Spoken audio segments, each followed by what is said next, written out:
I can go.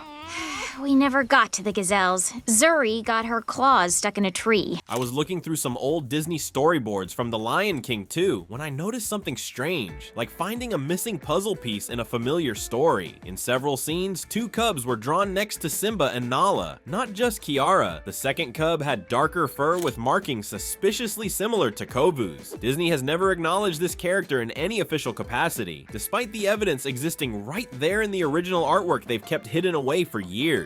Today we're piecing together what really happened to Kiara's forgotten sibling, a character clearly planned but mysteriously erased from the final production.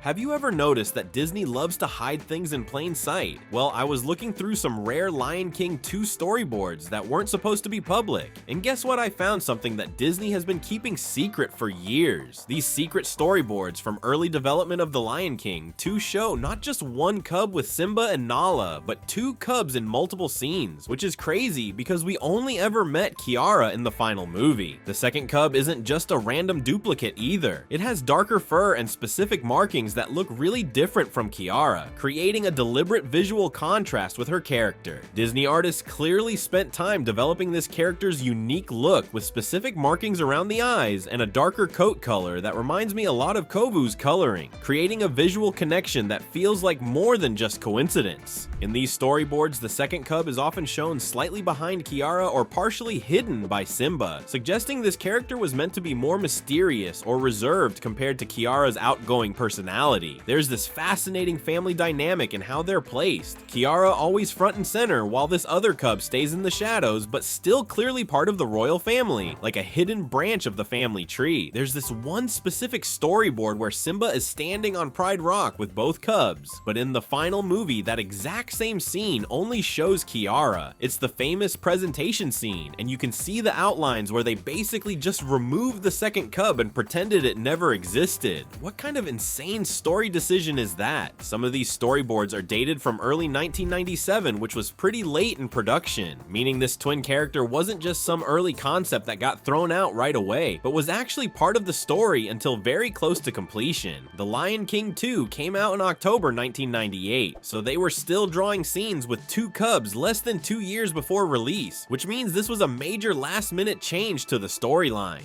What's even more suspicious is how the second cub seems to have been positioned in key emotional scenes, like when Simba is teaching life lessons, or during family bonding moments. There's this one storyboard where Simba is nuzzling both cubs, but looking at the second one with this really concerned expression, like he's worried about something specific with that cub that he's not worried about with Kiara. Have you noticed how in some of these drawings, the second cub has these little details that connect to Scar's appearance? Not super obvious, but like subtle hints around the eyes, and in the way the cub's expression is drawn that feel like the artists were trying to create a visual connection to Scar's lineage, or maybe showing that this cub inherited some of Scar's traits even though it's Simba and Nala's cub. Disney has never officially acknowledged these storyboards exist, which makes you wonder why they're so secretive about a character that was clearly important enough to be in multiple scenes with the main family. They talk about all kinds of deleted concepts and characters from their movies, but this one they just pretend never existed. What are they hiding, and why is this particular character so controversial that they won't even admit it was part of the original story? The evidence is undeniable. These storyboards prove that Kiara was originally meant to have a twin sibling who was completely removed from the final version of The Lion King 2. When you look at all these drawings together, it's not just a coincidence or an early idea they abandoned. It's a fully developed character with consistent design across multiple scenes that was deliberately erased from the final movie.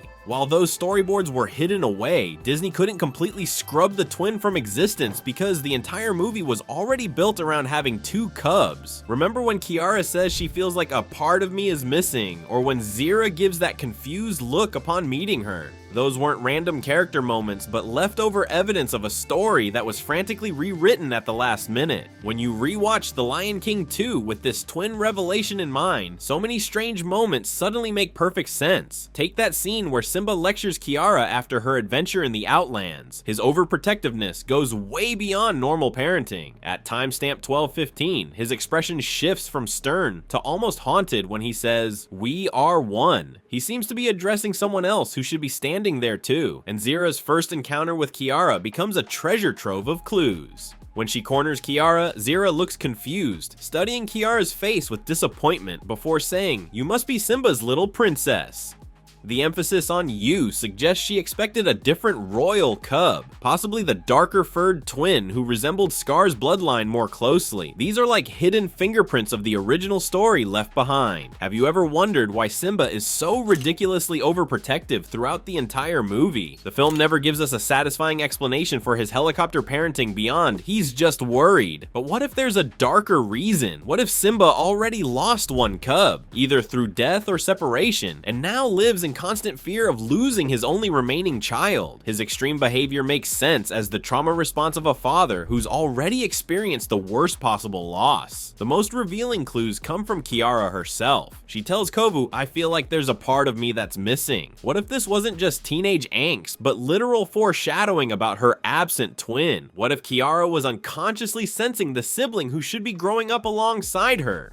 They kept this dialogue even after cutting the twin because it still worked on a surface level. Look at how little Nala talks about Kiara's cubhood. For a mother, she shares remarkably few memories or stories about when Kiara was a baby. No, remember when you first opened your eyes, or your first steps were so wobbly? This silence makes sense if those early memories include another cub who's no longer present. Even the movie's signature song contains evidence. The lyrics of "We Are One" take on an entirely different meaning when you consider they were written for a story about twins. Lines like "We are part of each other" and "We are more than we are" aren't just metaphors about family bonds. They're descriptions of twin cubs who complete each other. During the "We Are One" sequence, there's a moment when Simba and Kiara are walking along a ridge, and if you pause, there's a shadow on the ground that doesn't match either character's silhouette, smaller than Simba but distinct from Kiara's shadow, almost as if they forgot to remove an animation frame showing the second cub. Other characters interact with Kiara with strange inconsistency. Timon and Pumbaa treat her with this mix of familiarity and confusion. At one point, Timon starts to say, "Remember when we first saw," and before Pumbaa cuts him off. Were they about to reference a memory that included both cubs before remembering the new script? These scattered clues are like puzzle pieces of the original story Disney tried to erase but couldn't completely eliminate.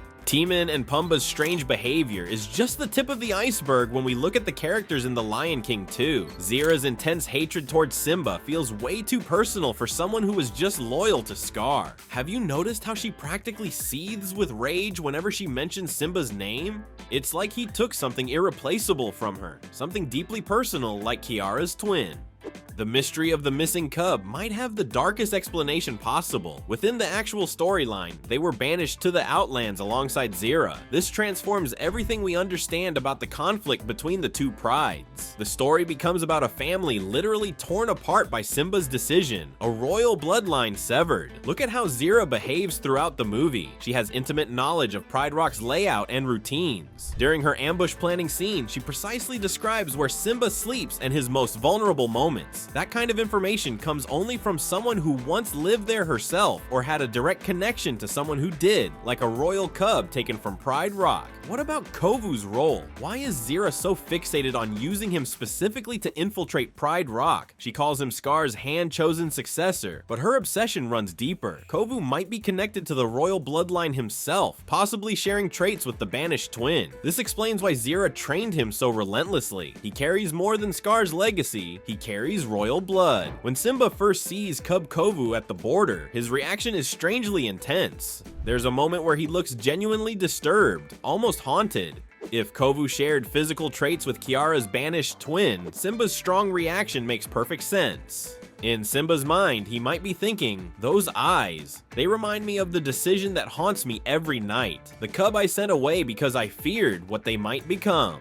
The movie's central theme takes on profound meaning with this theory. We Are One becomes literally about reuniting what was forcibly divided. The twin cubs living on opposite sides represent the physical manifestation of the divided kingdom. Their reunion through Kovu and Kiara symbolizes the healing of a broken family. The stark contrast between the lush Pride Lands and barren Outlands serves as a powerful visual metaphor. One twin raised in privilege and abundance, the other in hardship and scarcity. This geographical divide mirrors the the emotional and familial divide created when the twin was banished. Nuka's constant complaints about Kovu being the chosen one, despite not being Scar's son, point to something deeper. His bitterness makes more sense if Nuka somehow knows Kovu has royal blood. His jealousy stems from Kovu having a legitimate claim to Pride Rock that even Nuka doesn't have. The most compelling evidence might be the intense conflict between Simba and Zira. Their hatred feels deeply personal, charged with unspoken history. If Simba banished not only Zira, but also one of his own cubs who showed concerning traits, it explains everything. Zira fights not just for Scar's memory, but for a cub that was taken from its rightful home and family. And Simba's overprotectiveness of Kiara stems from guilt over losing her twin, determined not to lose another child to what he perceives as darkness. While Zira's vendetta against Simba feels deeply personal in the final film, did you know Disney originally planned to make their conflict even more complicated and dramatic? The first drafts of The Lion King 2 contained storylines so dark that they were completely scrapped, but the evidence still exists in early storyboards. These abandoned concepts show something shocking about Kiara having a twin, and why that twin disappeared from both the movie and the storyline itself. When Disney was developing The Lion King 2, the writing team created multiple versions with mature and complex themes. Former Disney story artists confirmed that initial drafts gave Zira a legitimate connection to the royal lineage. She was actually Scar's mate. This changes everything about their rivalry. Imagine Simba confronting Zira. You weren't just following him.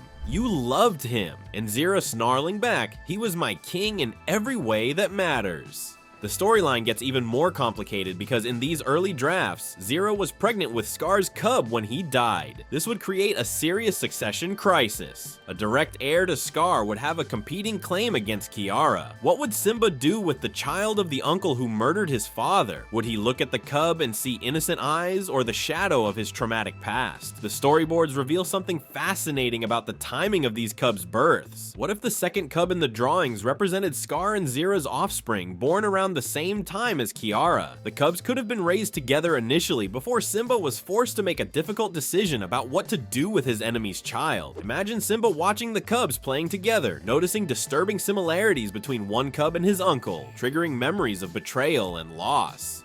But there's another possibility that's even darker, and what if both cubs were actually Simba and Nala's biological children?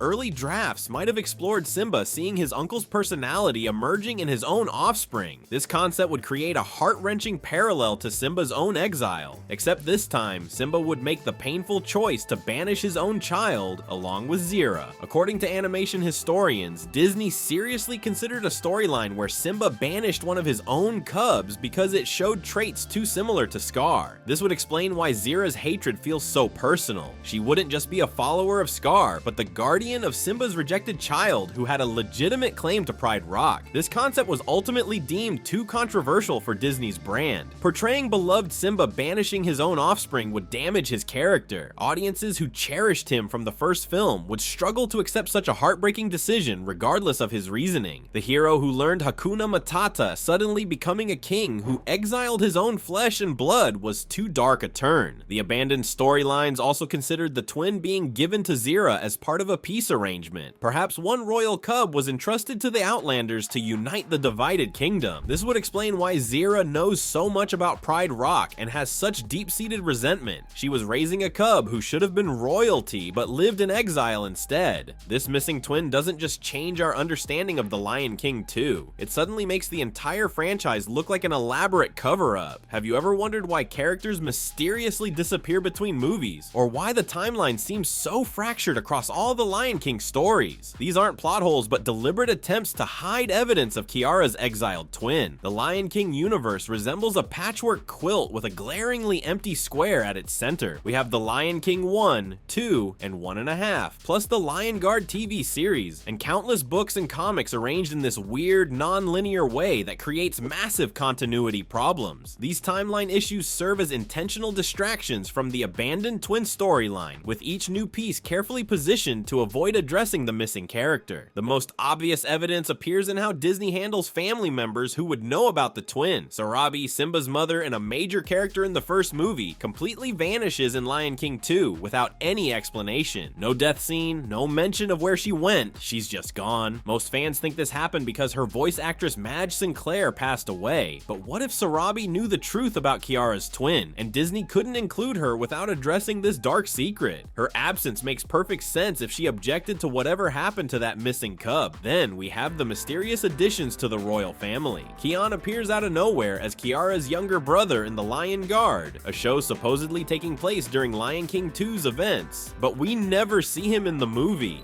Disney wanted to give Simba and Nala another cub, but couldn't use the twin character they'd already designed because that storyline was too dark, so they created Kian as a replacement and positioned him later in the timeline to avoid uncomfortable questions about Kiara's original sibling. The franchise gets even more suspicious when we examine the confusing web of supporting characters.